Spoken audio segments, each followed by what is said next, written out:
Eu sou apaixonado pelo desenvolvimento, pela cura humana. Isso é talvez a pergunta mais complexa, mais difícil de se responder na vida. Quem não sabe minimamente qual é que é o seu caminho, qualquer caminho é o certo. Só querias que houvesse um caminho. Vamos trazer convidados. E nada melhor do que o nosso primeiro convidado ser o Tiago!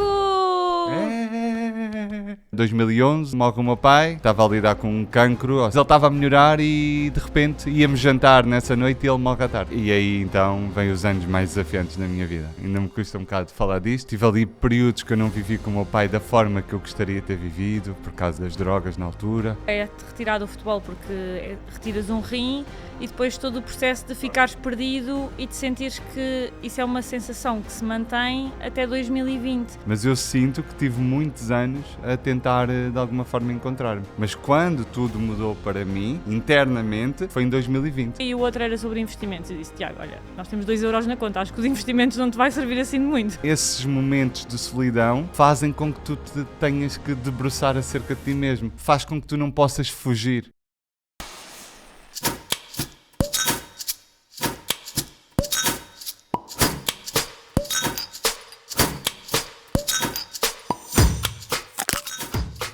Bem-vindos de volta às Anti-Diet Talks. Hoje temos um episódio diferente. Quão diferente? Muito diferente. Vamos ter uma nova rúbrica que até então não tínhamos, que vamos trazer convidados que já queríamos há muito tempo, mas por questões de logística não era Viável. viável. E nada melhor do que o nosso primeiro convidado ser o Tiago! E o primeiro convidado de ser eu é um bocado estranho, não é? Não é convidado, mas é conhecer-me. Eu acho que depois podemos trocar e fazer, no fundo, um episódio mais focado na pessoa, que no caso tu és, para as pessoas também te conhecerem. Eu acho que é giro. E acho Fora do espectro mais profissional, não é? Sim, eu acho que nós já vamos partilhando algumas coisas mais pessoais no podcast ou no Instagram, mas acho que pode ser giro ir a fundo. Ir a fundo. Sim. Vamos a ver, vamos a isso. Portanto, o docinho desta semana é Cerelac. Queres explicar porquê, Tiago? Então, a Cerelac para mim é uma cena que me traz uma nostalgia gigante. Eu lembro-me perfeitamente, eu partilhei isso nas histórias do Instagram recentemente. Lembro-me perfeitamente de ser miúdo, tinha que acordar para aí 10 para as 7, um quarto para as 7, e lembro-me perfeitamente de ir encenado. Imaginem isto, acordar, a desejar morrer. Qual é o miúdo que gosta de acordar às 6h45? Completamente encenado, a desejar morrer, e a minha mãe a meter o Doraemon, Canal Panda, um puto a desejar morrer, e por trás, quem já viu conhece. E estou eu, ainda de olho fechado, ali a comer Cerelac. Repito, de segunda a sexta. Pá, eu não sei quantos anos é que isto durou, mas eu lembro-me que isto era a minha vida. Acordar, Doraemon, 7 da manhã, Canal Panda, Cerelac. Então sempre que eu vejo Cerelac no supermercado, remete-me a esses tempos. Pá, que eram bacanos, não é? Mas eu acho que Cerelac nem devia ser considerado um docinho. Imagina, é doce, sim, mas achas que é um docinho? Um docinho. Pá, não é igual a comer uma sandes mista, não é? Concordas? Mas também não é igual a comer um pastel de nata. Sim, não é igual. É uma farinha láctea, mas foi o docinho que foi o escolheste docinho que eu escolhi, escolheste exatamente. trazer. Pronto, este E já está aberto. Não é uma coisa que eu atualmente como no meu dia-a-dia, então acho que faz Já todo não comes sentido. há quanto tempo? Pá, eu não sou muito bom de memória, mas se calhar já, não sei, há 2, 3 anos, a última vez que eu reprovei. Então eu acho que vais ficar triste, porque nós comprámos este lá para casa, eu já abri, e a Cerelac já não é tão doce como antes. Cortaram o açúcar. Cortaram o açúcar. Malvado do açúcar, não é? É. Então eu acho que nós devíamos fazer isto. Eu trouxe um garfo, porque eu não sei como é que faço Cerelac, mas eu faço com o garfo. Era a minha mãe que fazia, mas em fase adulta, as poucas vezes que fiz, foi com garfo, sim. E pronto. És daquelas pessoas que gosta da Cerelac tipo cimento ou, Não. ou tipo lago?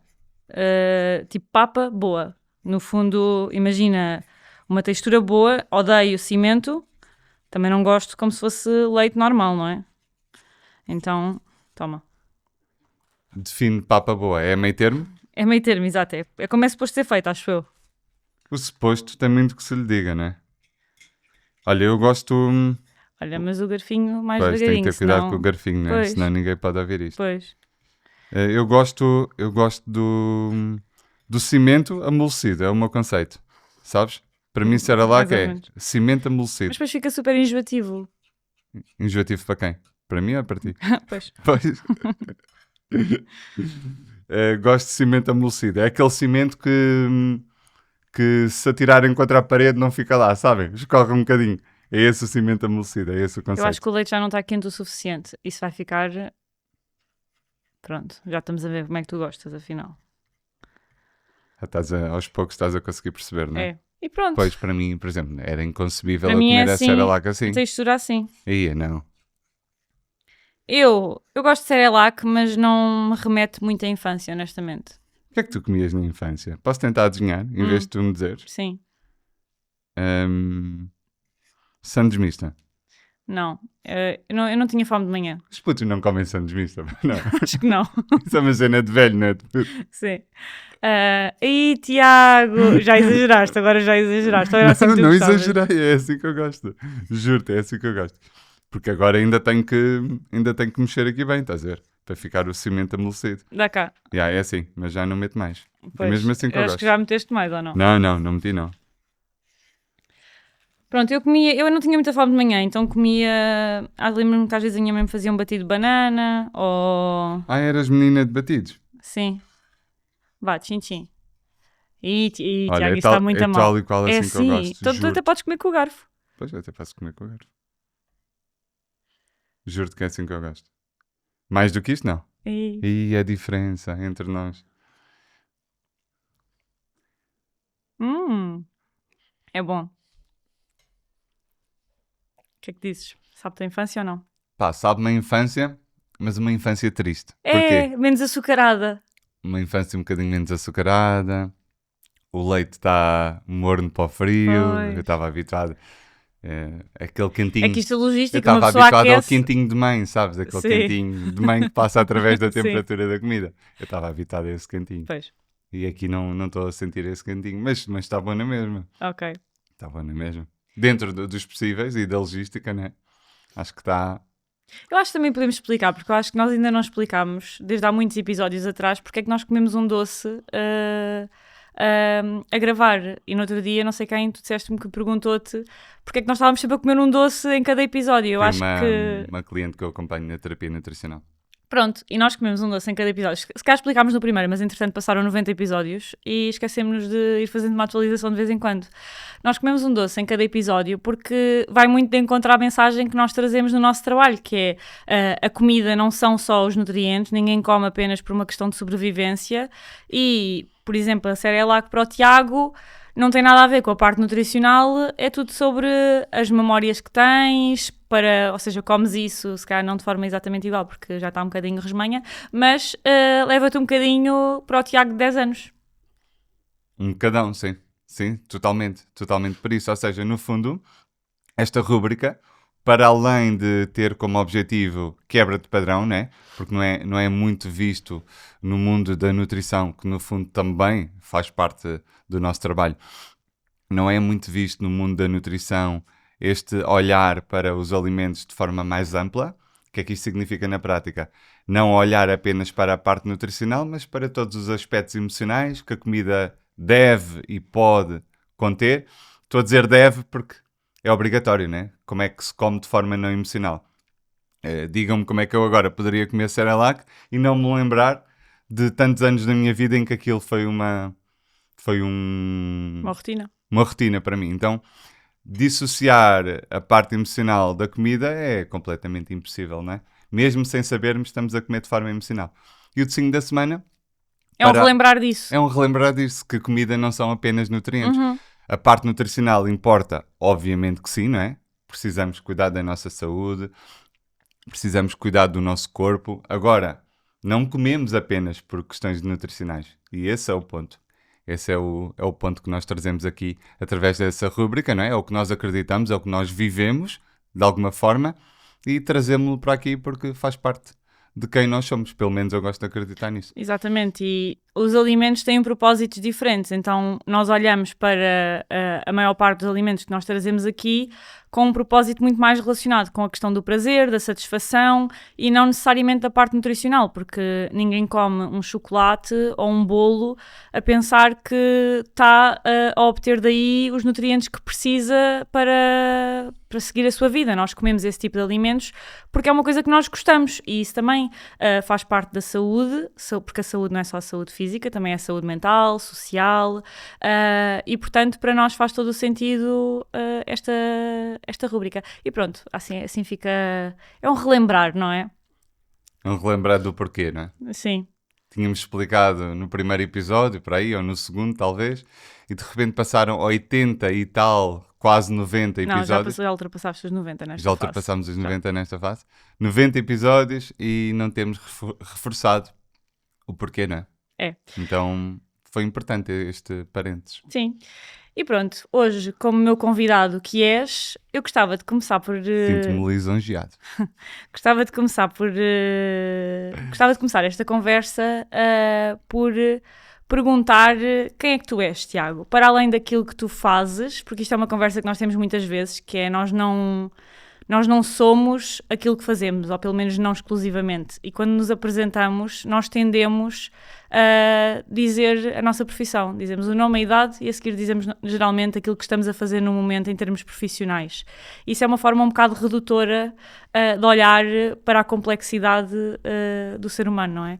Então, quem é que tu és, para além daquilo que tu fazes, que isso as pessoas, na maior parte, se estão aqui, acredito que já saibam. Isso é talvez a pergunta mais complexa, mais difícil De responder. de se responder na vida, não é? Quem é que nós somos? Porque é como tu disseste, ou seja, nós tendemos a achar que o que nós fazemos, a nível profissional, por exemplo, é o que nós somos, não é?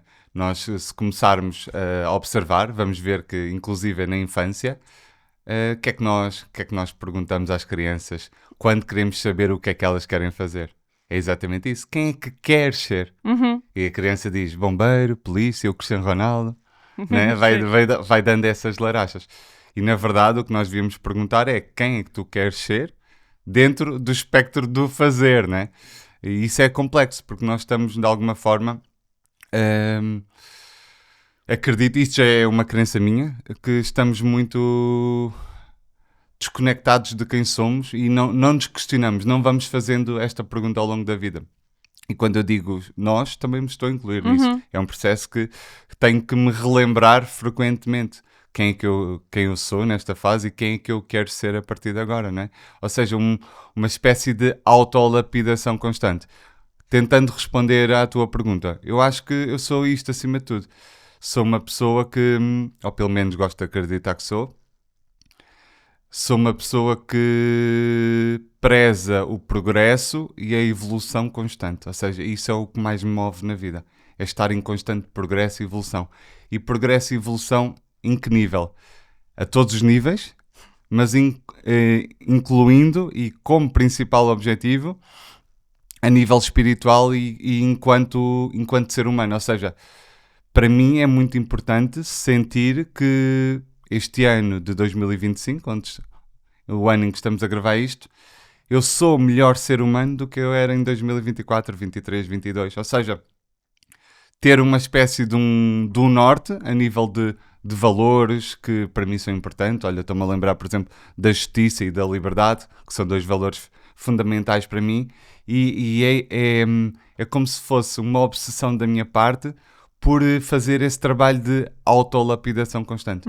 Eu quero ser uma pessoa cada vez mais livre e que preza pela justiça, ou seja, são dois valores importantes para mim. Eu diria que eu defino-me como essa pessoa, uma pessoa que precisa de sentir que está em progresso constante. O progresso é o que me alimenta, é o olhar para trás, fazer a retrospectiva e pensar, sou uma pessoa melhor, com mais valores humanos, uma pessoa mais profunda do que era no ano anterior e fazer este progresso constante, né? Eu gosto de acreditar que é o progresso da alma, não é? Em que nós nos desapegamos do mundo físico, do ter, do fazer e vamos mais para buscas relacionadas com o ser. quem eu quero ser enquanto ser humano. Então eu defino-me como uma pessoa que valoriza muito isso, ou seja, progresso, evolução, ressignificação, ou seja, estar sempre a tentar dar novos significados a eventos passados que todos nós tivemos, uns mais, outros menos, que muitas das vezes foram dolorosos, e é preciso darmos novos significados, é preciso olharmos, trabalharmos, ou seja, sou uma pessoa também que valoriza muito o trabalho interior. Isso para mim é fundamental. É uma das minhas paixões, é aquilo que me move. Então eu definia-me enquanto isso. Um ser humano que gosta do progresso. Não o progresso meramente em termos profissionais, familiares, financeiros. Também, obviamente. Eu acho que tudo é necessário. Mas valorizo também o progresso enquanto alma humana, se quisermos designar assim.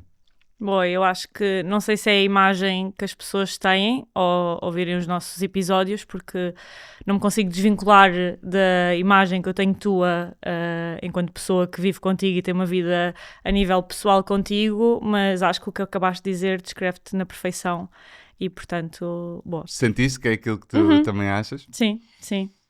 E quando é que sentes que começaste a ter mais consciência, por exemplo, da importância que é tu saberes quem és e teres, por exemplo, mencionaste aí a questão de valores pessoais que são importantes para ti, foi uma coisa que, quando é que começaste, ia perguntar se tiveste consciência desde sempre, mas obviamente que não, é uma aprendizagem que vais fazendo ao longo da vida. Quando é que para ti sentiste que foi o virar de chave e que trouxe maior consciência de que pelo menos precisavas de aprofundar estes pontos, para também chegares agora aqui e eu perguntar-te quem é que tu és e tu dares uma resposta que se percebe que é um tema que tu pensas. Ok. Desde quando é que isto começou a ser No fundo, sim. um tema para mim? Desde quando é que isto começou a ser um objetivo, uma paixão, uma forma de viver? É isso, não é? A pergunta. Sim. Essa é fácil responder. Desde a pandemia, desde 2020. Ou seja, eu vejo... Nós todos temos vários marcos ao longo da vida, não é? Eu gosto muito de olhar como fechar e iniciar novos ciclos, transições. Todos nós temos.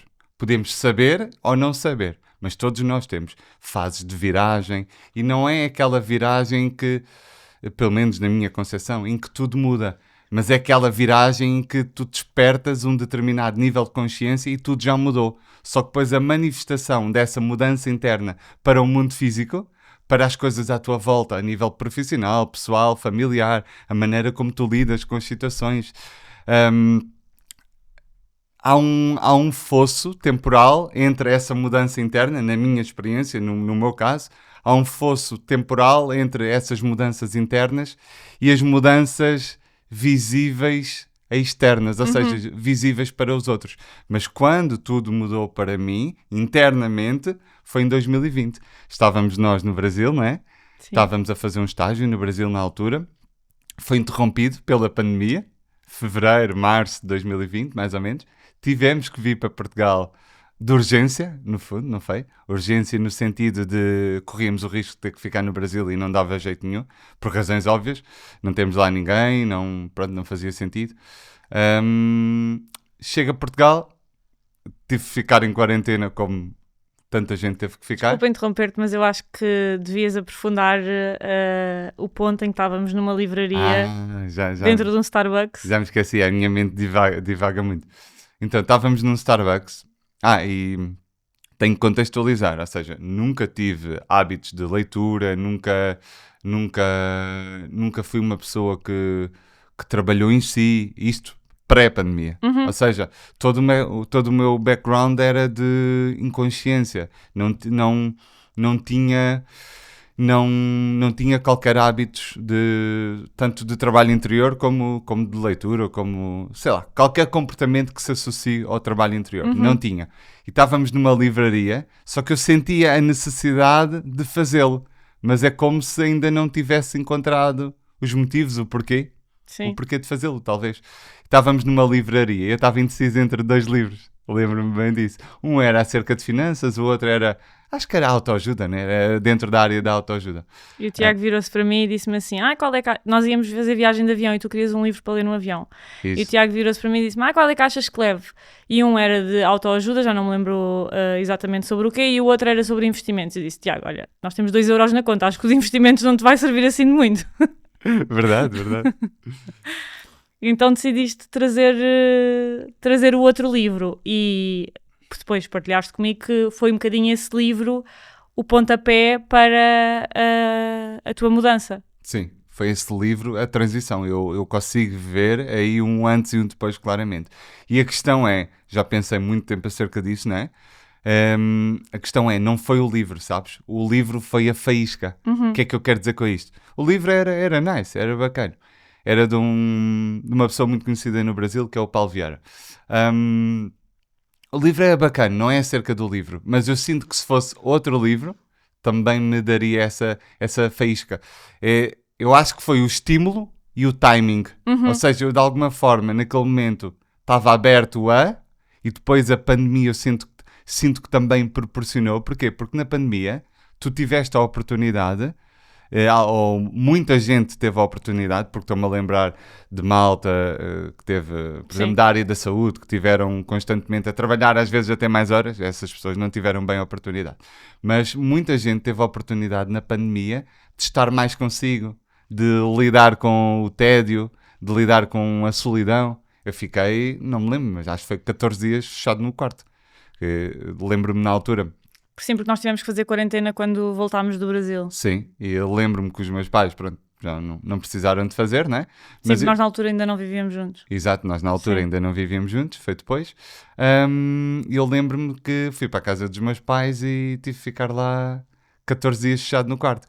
E isso, de alguma forma, esses momentos de solidão fazem com que tu te tenhas que debruçar acerca de ti mesmo. Faz com que tu não possas fugir. E eu acho que aquele estímulo, aquela faísca que foi através do livro, podia ter sido outra coisa qualquer, associado a um timing em que eu de alguma forma estava predisposto. Agora consigo ver, na altura não percebia, mas de alguma forma eu estava predisposto. Era o timing e a pandemia forçou-me a... Não, vais ter que estar sozinho contigo. Porque eu agora também observo e sempre fui uma pessoa com muitas dificuldades de estar sozinho. Ou seja, eu fugia consistentemente de... Nós temos muitos escapes, não é? E eu lembro-me que tinha escapes constantemente. Seja a falar ao telemóvel, imagina, vais do ponto A ao ponto B, não é? Queres ir ao supermercado. E eu sinto que para não lidar com aquela sensação de solidão ou solitude, de alguma forma, eu sinto que tinha muito esses escapes. E a pandemia ajudou-me a... Não, agora vais ficar, agora tens que lidar contigo mesmo.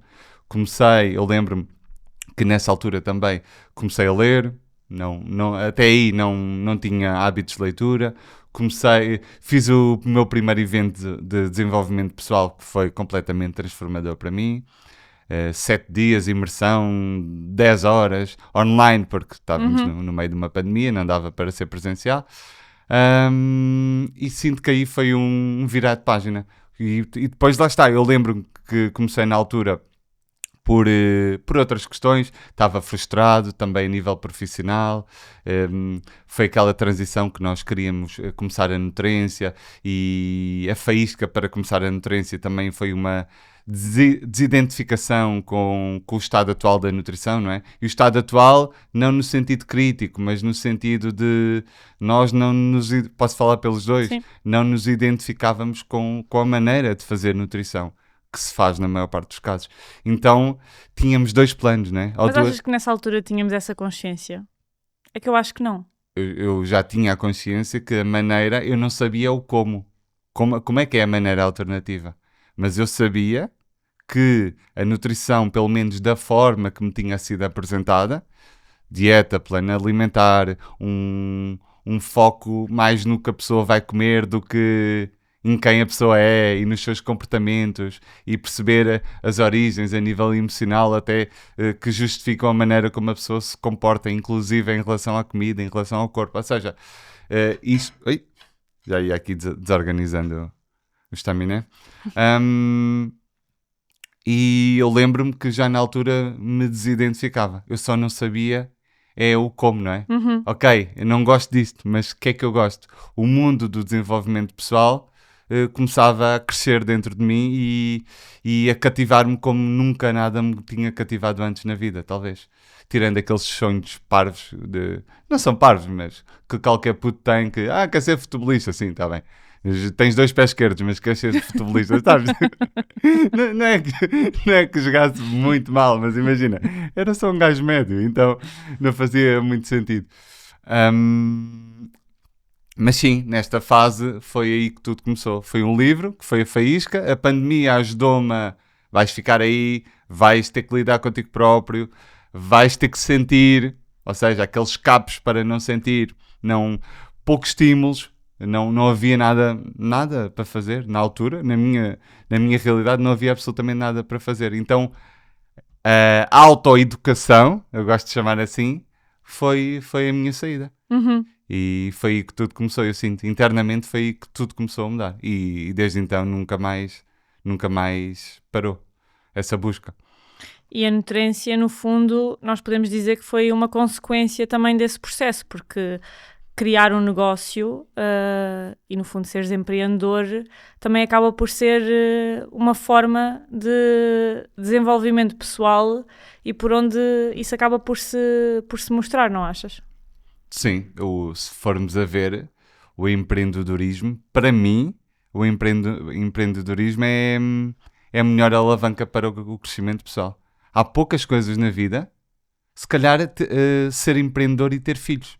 Há poucas coisas na vida mais desconfortáveis, mais desafiantes do que essas duas vertentes. Ainda não tive filhos, não posso falar por experiência própria, mas já estamos a empreender desde 2021, então já posso falar por experiência própria. É um caminho difícil, todos são difíceis, mas o empreendedorismo é um caminho com muitas dificuldades, é um caminho em que frequentemente estás a fazer coisas que estás altamente desconfortável, estás a fazer coisas que acreditavas não conseguirias fazer, se calhar há um mês atrás, mas agora tens que fazer, não é? Não há como. Ou ficas estagnado, ou fazes coisas que ainda não estás à vontade. Até um dia te tornares à vontade em relação a isso, não é? Ou seja, é um caminho em que estamos constantemente a precisar de crescer internamente. Para lidar com a rejeição, com as dificuldades, com o não, com o insucesso, não é? O insucesso temporário.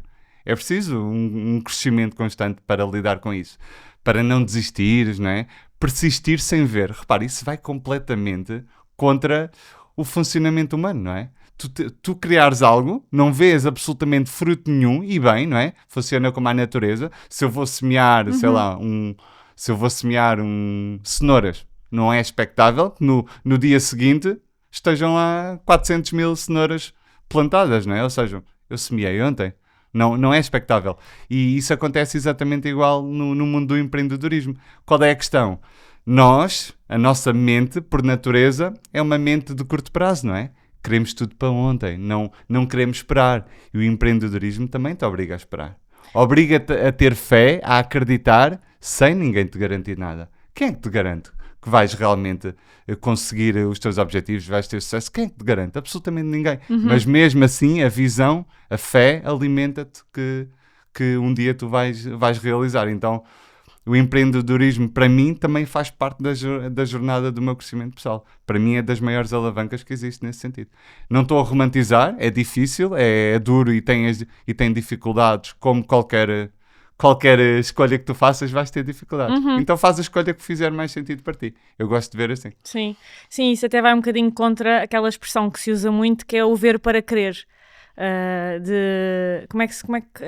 o ver para crer. Eu só ver para crer. É completamente antagónico. Não é assim a expressão? É assim? Eu só acredito quando eu vejo. Comigo é ver para crer. Pois, sim. E vai um bocadinho contra isso, que é, ou seja, só acreditar depois de ver. E no fundo, ter um negócio é exatamente o oposto disso. É, tu acreditas para tipo, deixa lá ver se um dia vais ver, mas nem sabes. Até te digo, não é o contrário, mas até te digo outra coisa, que é, na minha visão, o jogo da vida é exatamente esse. É crer para ver. Eu acredito que deveríamos reformular essa frase do ver para crer. Porque se tu fores a ver a maneira como funciona a vida, tendencialmente é crer para ver. Tu queres ter um filho, tu tens que crer para ver. Não é o contrário. Ou seja, tu só vais acreditar que vais ter um filho quando o vires, de alguma forma. Isso não faz sentido. O negócio é exatamente assim. Ou seja, olha para as outras áreas da vida e vais ver se de alguma forma tu não tens de ter alguma fé, e quando eu falo em fé é independente da religião de cada um, ou sequer até de religião. Fé é uma crença pessoal, espiritual também, algo maior talvez.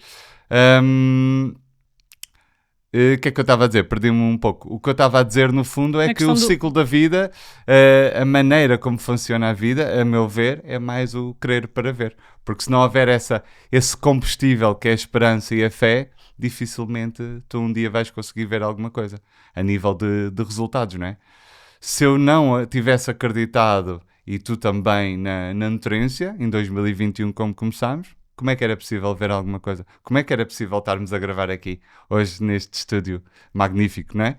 Ou seja, mas é verdade. Foi a visão lá atrás que nos permite estar aqui. Ou seja, se eu não acreditasse, se tu não acreditasses que o nosso relacionamento podia dar certo, desde o início, como é que teríamos subsistido? Se não acreditássemos, se não houvesse a crença inicial se estivéssemos à espera de ver para crer, qual é que seria o sentido? Sim, é verdade.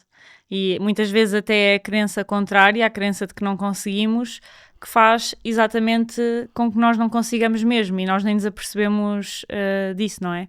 Então é completamente verdade.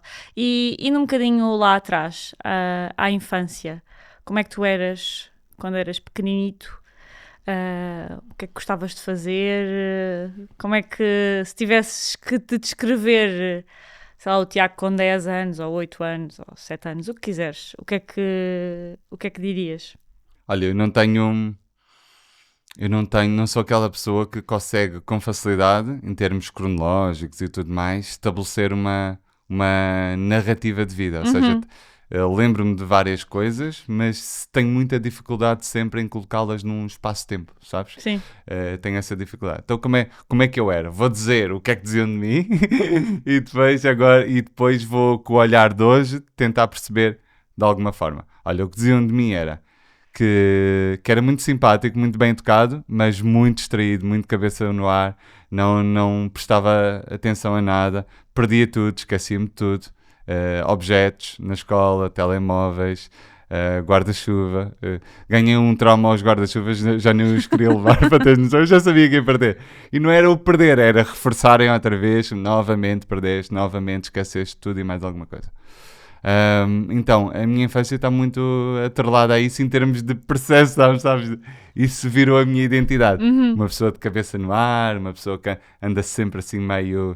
não sabe bem o que é que está a fazer, sabes? Não, em quem tu não podes confiar para dar um recado que ele já se esqueceu passado 5 minutos. Tenho muito essa questão que ainda hoje trabalho, associada à minha identidade. Hoje percebo que há aqui um déficit de atenção, não é? Que ainda não foi diagnosticado, mas que eu sei que está no processo. Está no processo e sei que existe, mas na altura não entendia. E então, como é que eu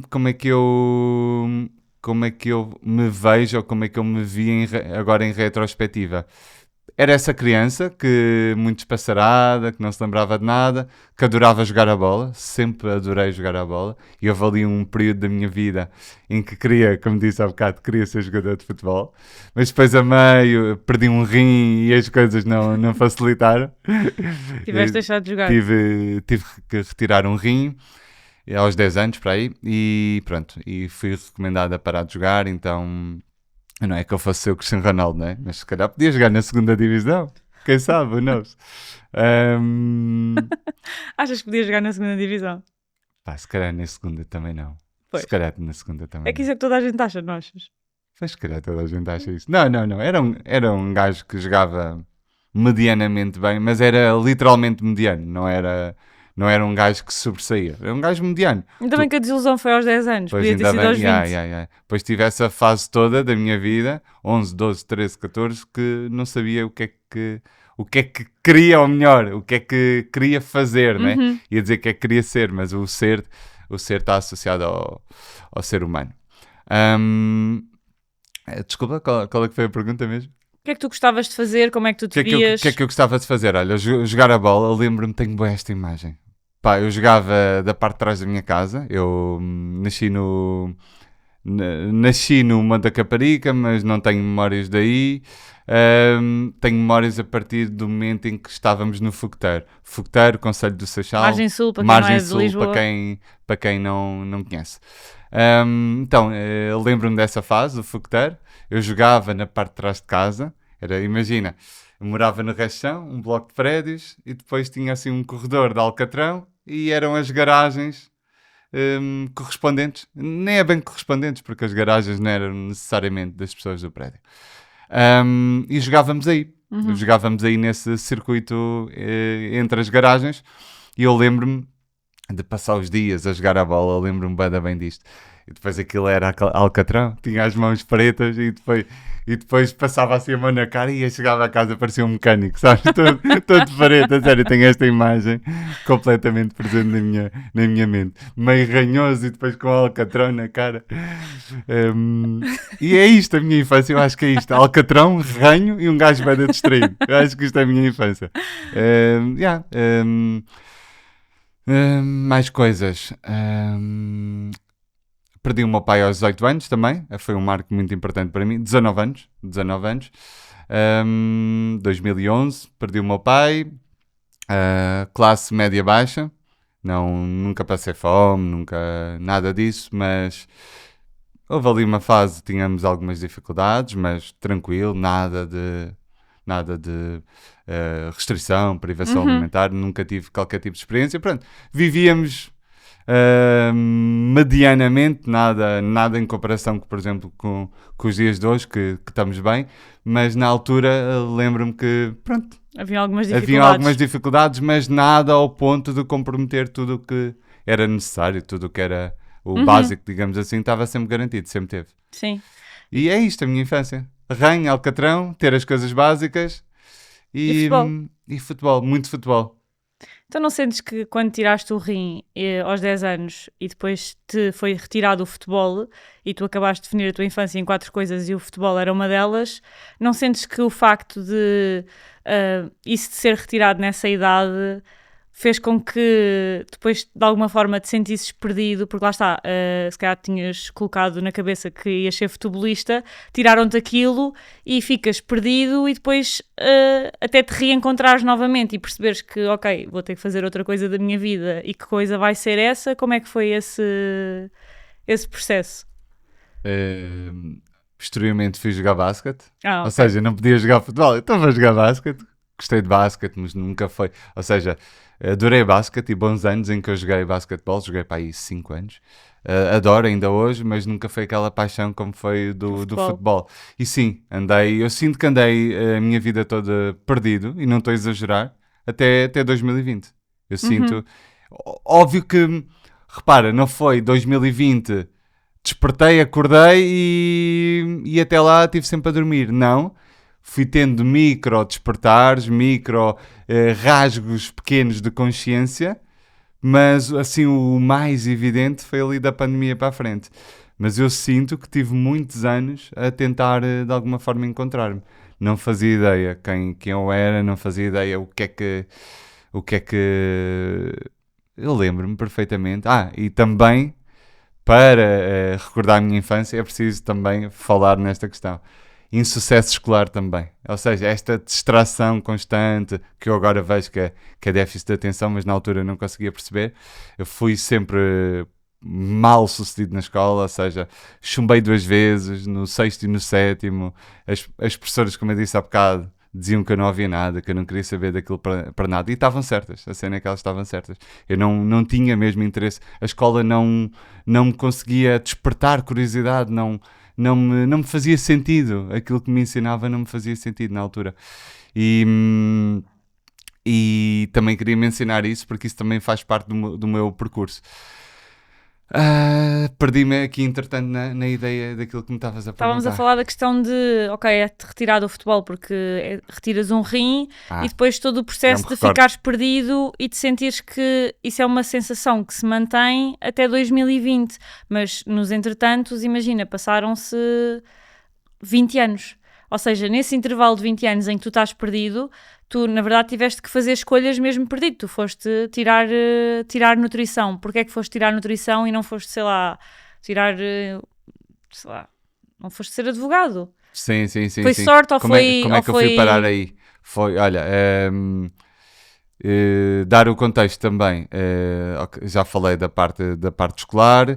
Eu acho que eu sou uma péssima entrevistadora. É que imagina, nós devíamos ter começado na infância e vindo direito, mas não, falámos do presente, depois fomos à infância, agora estamos a voltar novamente. Sem regras, tranquilamente. Sim, respondendo à tua questão completamente, ou seja, o terem-me retirado do futebol, que era a minha ilusão na altura, sem dúvida que sim. Andei vários anos perdidos, muitos anos na verdade, a tentar encontrar-me e a tentar encontrar o meu caminho. Nisto, nono ano, não fazia ideia, não queria continuar no 11º, 12º. A minha mãe andou a ver comigo cursos profissionais para veres o meu desconhecimento acerca de mim próprio. Lembro-me que a minha mãe na altura diz-me a informática é uma cena, e isto estamos a falar de 2008 mais ou menos. 2008, eu sou de 1992. A informática é uma cena com saída. Imagina, tudo o que eu odeio hoje. Se há coisa que eu odeio na vida é informática. Eu odeio tecnologia. Eu acho que estás muito perto do microfone, Tiago. É? É. Ok. Eu odeio tecnologia. Tudo o que seja... Tu conheces-me, sabes perfeitamente. Tudo o que seja tecnologia, pá, não é para mim, não gosto. O Tiago é um velhote do Restelo. Eu sou um velhote de 94 anos, mas neste corpo. Não em todos os sentidos, mas no sentido tecnológico. No sentido tecnológico és completamente. Sou, exatamente.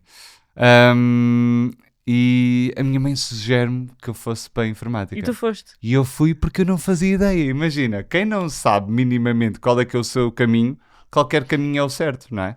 Tu só sabes que não é o certo quando tu percebes o que é que faz sentido para ti. Só querias que houvesse um caminho. Eu só queria que houvesse um caminho. Então vou eu para a Magia Estilo, escola de moda, e que também, ali no Arieiro, e também tinha curso de marketing. Vela, podia ter ido para marketing, que é uma coisa que eu gosto muito mais, só que eu na altura não sabia. Podia ter ido para marketing e fui para gestão de informática. Era uma cena assim. Isto 2008, para aí, 2009.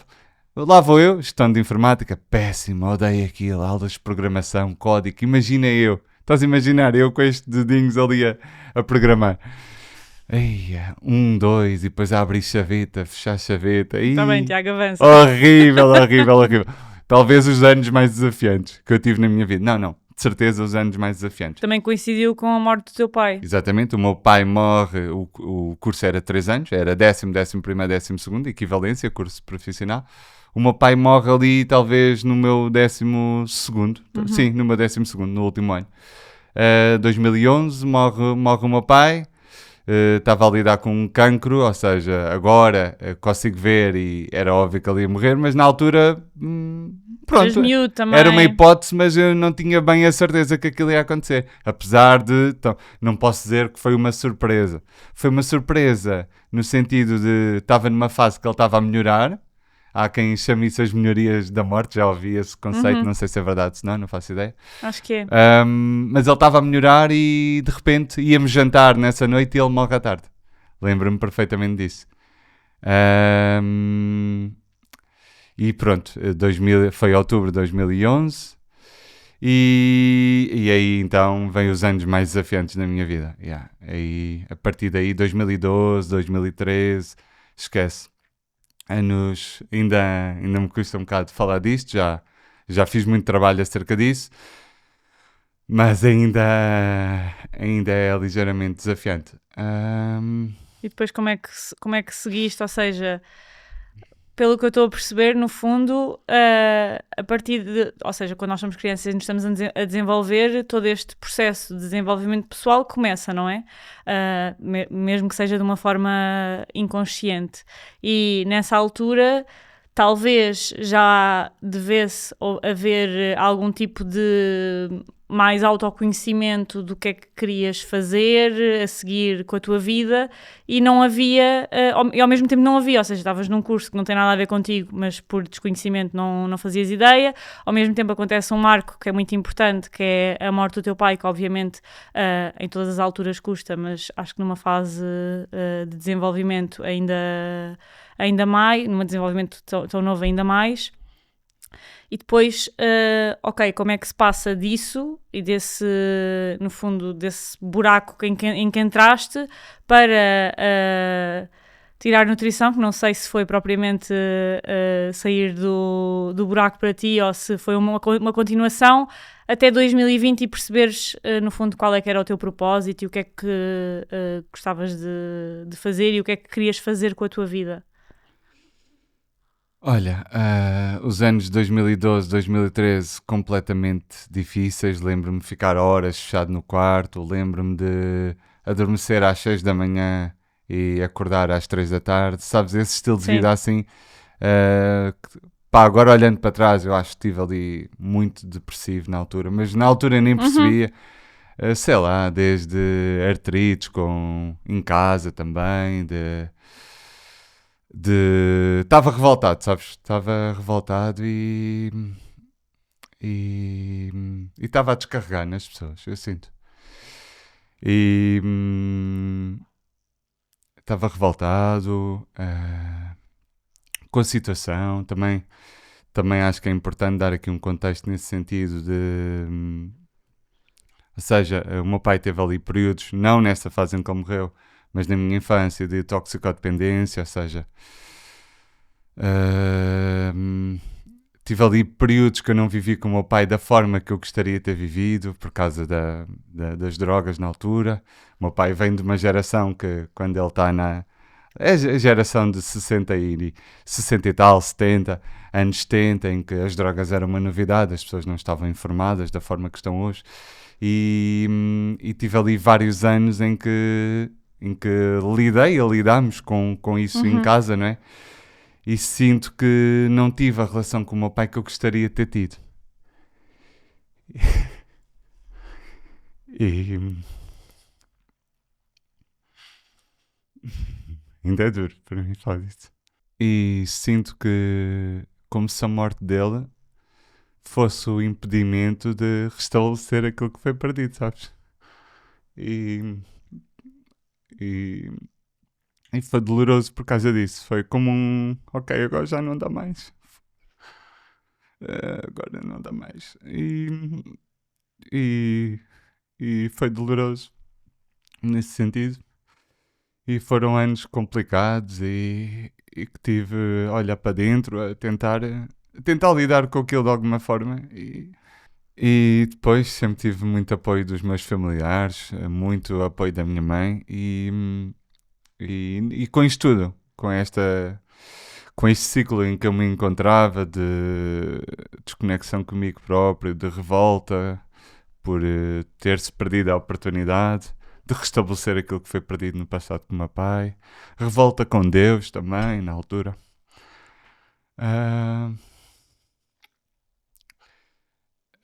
O curso da Magia Steel fica por terminar. Faltava-me, aquilo era por créditos, os cursos módulos. Os cursos profissionais é por módulos, na faculdade é que é por créditos. Faltava-me terminar uns quantos módulos. E nisto fica por terminar. Eu não tinha capacidade mental e emocional para terminar aquilo. O que é que acontece? Recebo uma carta em casa que o curso ia se extinguir. Que eu tinha, imagina, tenho este ano, já não me recordo, eu tenho dificuldade no espaço-tempo, mas vamos imaginar, tinha um ano para terminar. Quem não terminasse ficava com o secundário por fazer. Com o secundário por fazer. E como é que eu poderia ter acesso à faculdade? Então, nisto, a minha mãe sempre ali a tentar-me convencer a acabar, mas eu não queria. O que eu lhe dizia: mãe, eu não quero fazer o 10º, o 11º, o 12º outra vez, eu nem gosto assim tanto de escola. E que é verdade, continua a ser a minha verdade. Eu olho para um modelo com que a escola existe, eu continuo a não me identificar hoje, não é para mim, e está tudo bem. E na verdade, se tu estavas assim tão perdido, na altura e não gostavas da escola já desde muito antes desta fase, o teres que voltar, ou seja, só a ideia de teres que voltar para o 10º ano e fazer tudo novamente, acredito que nem sequer fosse uma possibilidade na tua cabeça. Não, Ou eu não seja, queria, de todo. Eu já viste o que era ir-me submeter ao 10º, 11º, ainda por cima, nessa 12º. altura, a diferença de idades, imagina, tu chumbas um ano e nota-se que há uma pessoa ali mais velha. Então, Completamente. imagina, voltares 3 anos para trás. Era o tio e os sobrinhos, imagina, claro que não. Exato. Ou seja, é uma coisa que, pronto, compreende-se porque é que tu não querias fazer E era isso. uma falta de propósito. Eu ia fazer isso para quê? Pois é isso, é que não Entendes? havia, Para quê? tu não tinhas uma, ou seja, não havia uma luz ao fundo Qual do é que era o túnel. meu ponto B? Eu sei qual é que era o meu ponto A, que era mau na altura, ou era bom, consoante as lentes que olhamos. Hoje eu vejo que foi essa altura que moldou quem eu sou hoje. Se eu sou quem sou hoje, e eu gosto de quem eu sou verdadeiramente, a nível interno, eu gosto da minha pessoa, mas eu tenho que agradecer também esses períodos que eu antes considerava de merda e agora considero bons períodos. Bons períodos no sentido de, foi ali que eu de alguma forma renasci, que eu quebrei um ciclo, não é? Foi nesse período que de alguma forma esse deserto, não é? Esse período de sofrimento foi quem me calejou para eu hoje poder viver uma vida que eu gosto muito mais do que aquela que eu vivia na altura. Mas se calhar se eu não tivesse passado por isso, isto hoje também não seria possível. Então ainda bem que aconteceu. Mas isto é muito bonito dizer hoje. Quando estamos a viver o inferno, é o inferno literalmente. E como é que vieste parar à nutrição? Ou seja, porquê nutrição, porque não outra coisa qualquer? olha, foi um bocado aleatório. Eu lembro-me de estar a conversar com um amigo meu à noite. Eu tinha alguns amigos, sempre gostei daqueles convívios à noite, sabes? No silêncio da noite, estamos a conversar. E esse meu amigo, estávamos a conviver e ele disse-me: Putz, já experimentaste, ou já ponderaste, aliás, já ponderaste nutrição? Ou a área da saúde? Eu acho que isso poderia ser uma boa cena para ti. Ele disse-me aquilo. Eu fiquei dizendo, yeah, É mesmo nutrição. é mesmo saúde? Não, foi de género. É mesmo saúde? E depois aquele clichê, sabes? Eu sou uma pessoa que gosta de cuidar dos outros. É mesmo saúde? E depois, dentro da saúde, imagina, enfermagem, não quero. Medicina, impossível. Comecei A ver as possibilidades. a descartar possibilidades. Pensei, nutrição é nice até. Se eu sou um admirador, confesso, dos nutrientes, não sou. Isso também Não acaba sou. por ser um bocadinho, ou seja, se refletir um bocadinho no trabalho que nós fazemos hoje, porque o facto de não seres, por exemplo, não teres muita paciência para coisas se calhar mais básicas da nutrição, sei lá, imagina ler rótulos, esse tipo de coisas, que também tem a sua importância, não é? Tem, claro que Mas o facto de, por exemplo, não assentares o teu trabalho aí, também é um bocadinho, também se quer um bocadinho a resposta a isso, ou seja, não foi propriamente um gosto por essa área que te trouxe até aí e depois meio que te redescobriste ali em determinada fase do processo, já tínhamos acabado o curso e foi um bocadinho o culminar de, ok, eu tirei esta formação de base que te deu ferramentas, não é? Obviamente, e depois o descobrires que se calhar gostas de outro tipo de trabalho, mais relacionado com a questão do desenvolvimento pessoal, ou ajudar pessoas, que eu acho que também é uma coisa que estavas aí a dizer, eu gosto de cuidar de pessoas como se fosse meio a brincar, mas na verdade eu acho que é uma coisa que te define. E o juntar as duas coisas que depois assentou no trabalho que nós fazemos hoje.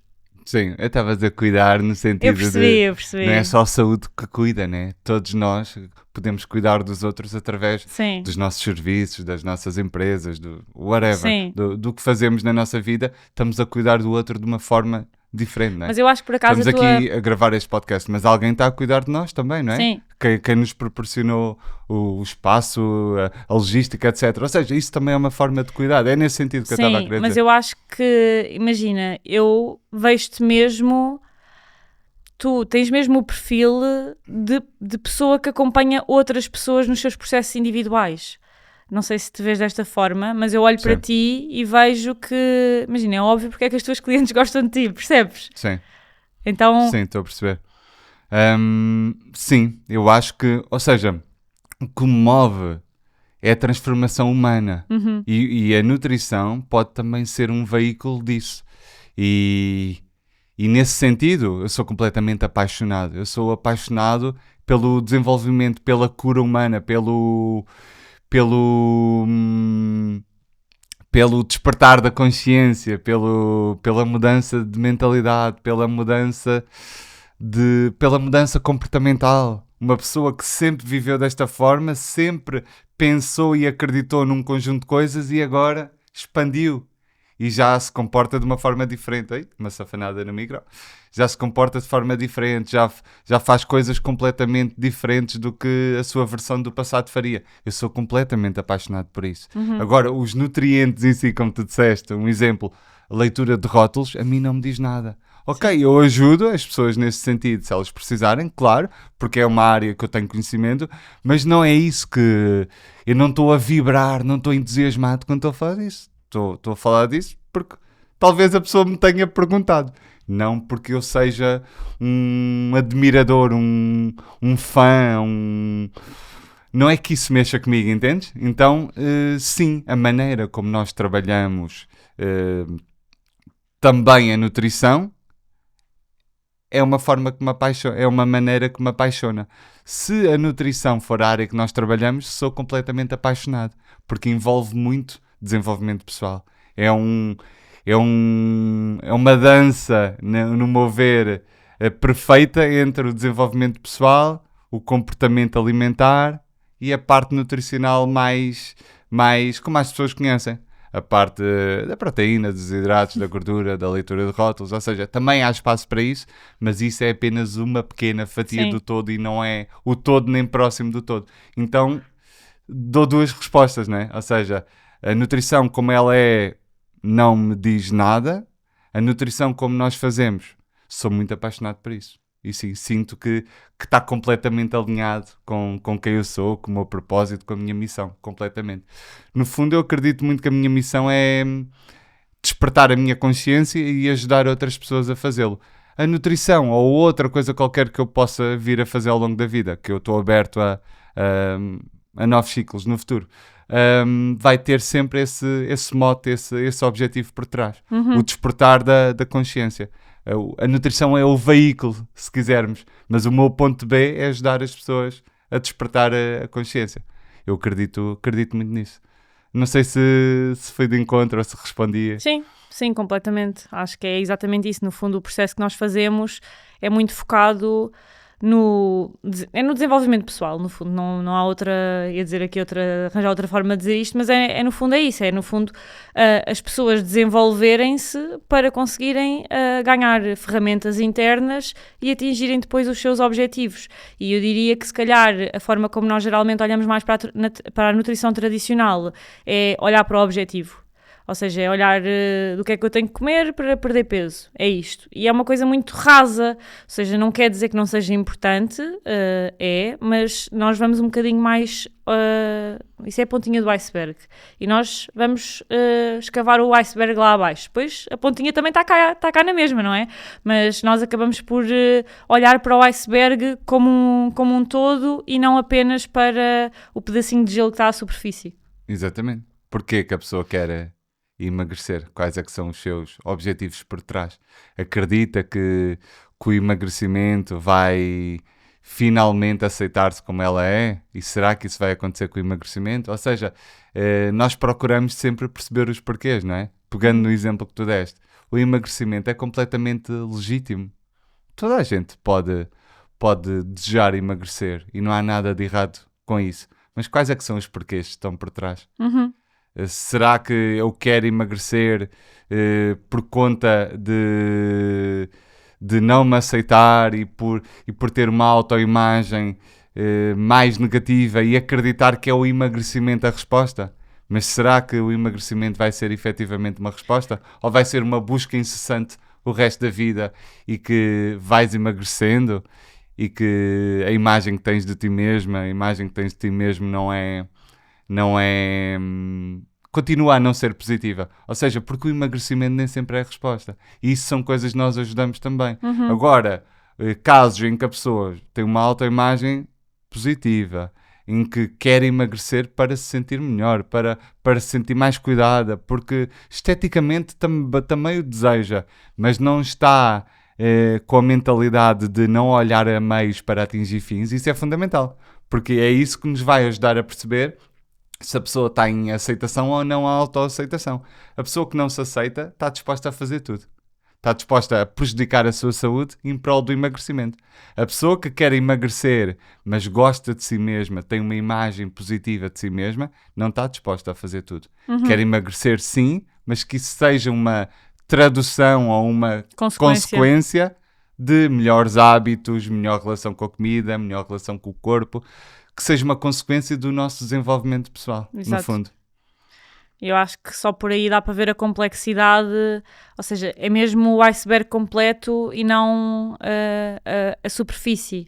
E daí, se calhar, também está muito ligado àquilo que estavas a dizer ao início, de que hoje aquilo que te apaixona é mesmo a questão de ajudar outras pessoas a desenvolverem-se neste sentido. E é exatamente por ires à raiz, ou seja, por ser uma coisa mais profunda do que só a superfície. E para terminar, eu acho que nós pensámos numa rubrica que seria giro com convidados, e tendo em conta que és o primeiro convidado, eu acho que pode ser giro. Nós nas consultas de terapia nutricional trabalhamos muito com base em estratégias, ferramentas práticas, e uma dinâmica que temos sempre nas consultas são os combinados. E pensámos, por que não trazer também aqui para o podcast? Porque eu acho que é interessante para também saber da pessoa que temos à nossa frente, mas também para estimular lá em casa, porque mesmo em podcasts onde nós falamos sobre temas específicos, isto dá para se aplicar. E no fundo os combinados são combinados, como o nome indica, que nós vamos estabelecendo ao longo do processo, sempre específicos para aquela pessoa, focados naquilo que são os objetivos e dificuldades da pessoa em específico. Então a pergunta é, qual é que, se tivesses que estabelecer um combinado neste momento, qual é que é o combinado que tu quererias estabelecer no sentido de ires mais de encontro àquilo que tu queres e precisas neste momento? Exato. Dar o contexto... Eu acabei de dar o contexto, Tiago. Não, dar o contexto que esse combinado, quando se trata de consultas de terapia nutricional, pode ser uma reflexão, pode ser um comportamento, efetivamente, ou pode ser um exercício. E tem uma regra, que tem que ser muito pequenino, que faça sentido para a pessoa, lá está, para ser sustentável, nada de coisas gigantes, nada de coisas grandes, porque, como nós já falámos várias vezes em relação à mudança de hábitos, a verdade é que se for uma coisa muito grande, mudança do dia para a noite não vai funcionar, então não é isso que nós queremos. Lento, gradual e sustentável. Exatamente. Eu diria até que o termo não é tanto pequenino, mas o próximo degrau, porque cada um, em diferentes áreas da vida, está num determinado nível. Então, o que é que nós queremos? É perguntar-nos qual é que é o próximo degrau. Aceitar e perceber qual é que é o nível em que eu estou. Por exemplo, na área da atividade física, qual é que é o meu nível? Aceitar qual é que é o nível e perguntar-me o que é que eu poderia fazer, que dependa de mim, que me permita subir o próximo degrau. Exatamente. Então, queria fazer esse parênteses. Aqui, na nossa rúbrica, eu diria que é um comportamento, não é? Porque mais associado à um parte exercício comportamental ou uma reflexão Exato. é mais difícil neste contexto, não estamos em consulta. Ok, um comportamento para mim é fácil, porque é o que eu estou a trabalhar também na minha terapia enquanto cliente. O que eu estou a trabalhar e que eu pretendo trabalhar ao longo deste 2025, outras coisas, mas isto também...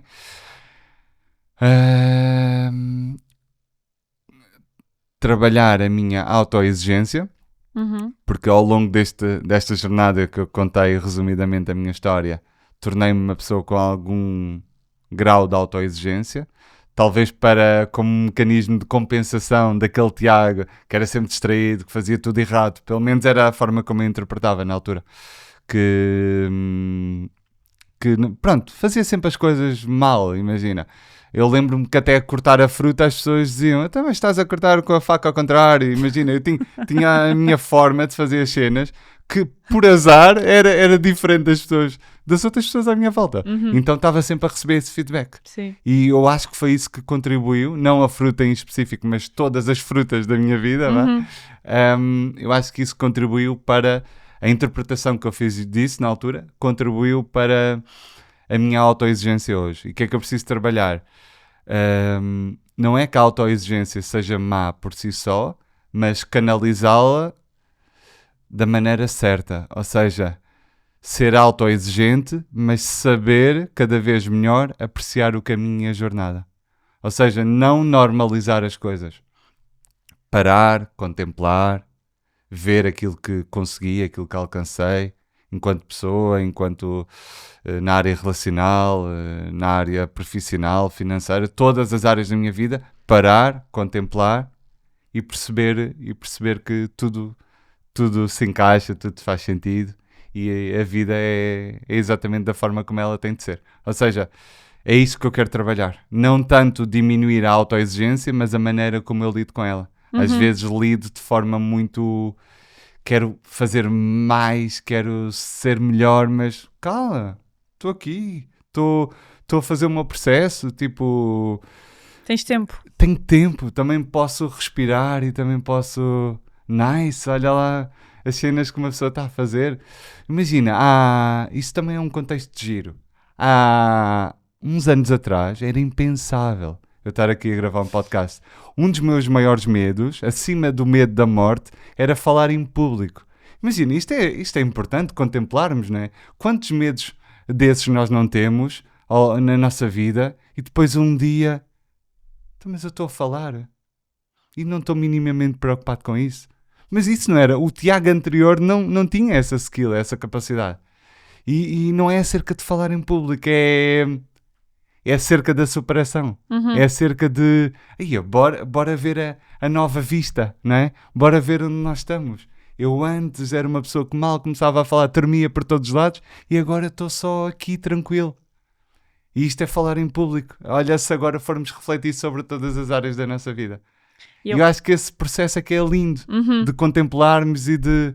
Que fixe, meu. Que fixe poder ter feito essa jornada, sabes? E eu estar aqui tranquilo. Eu acho que isso é que é bonito. Sim. E sinto que às vezes me falta.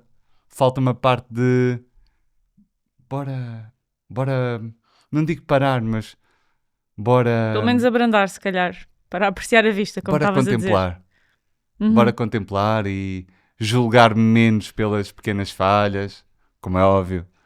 Faço muitas coisas que não são exatamente de acordo com o que eu gostaria, mas é o que é o que eu consigo em determinado dia, em determinada fase da minha jornada. Então é isso, é aprender cada vez mais a lidar com a minha autoexigência e contemplar.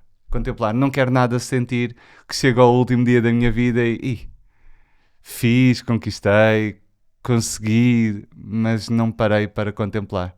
Porque se não fizeres isso, também nunca vai ser suficiente, porque vai sempre haver um próximo nível, ou seja, tu nunca vais chegar a um ponto em que já atingiste tudo. E se tu estiveres sempre na roda de quer mais e não parares para contemplar, tu estás sempre nisso, ou seja, não vai acabar nunca, não é? Sim, sem dúvida. Então esse é o meu combinado. É o combinado para 2025. Lidar melhor com a autoexigência. Não necessariamente diminuí-la, mas aprender a lidar com ela. Para que ela não vire autocrítica. E para que consigas parar e contemplar a jornada, não é? A fase da jornada. Sim. Boa. E era isso que tínhamos por hoje. Espero que desse lado este episódio tenha sido útil. Espero que tenham gostado desta nova rúbrica que vamos trazer sem uma frequência específica, mas quando for surgindo, exato, sem regras. Se gostaram, deixem-nos um comentário no YouTube, no Spotify ou na plataforma onde estiverem a ouvir. No link deste episódio tem as nossas redes sociais, o link também para agendarem a vossa primeira consulta gratuita com a nossa equipa e vemo-nos na próxima segunda-feira às 8h.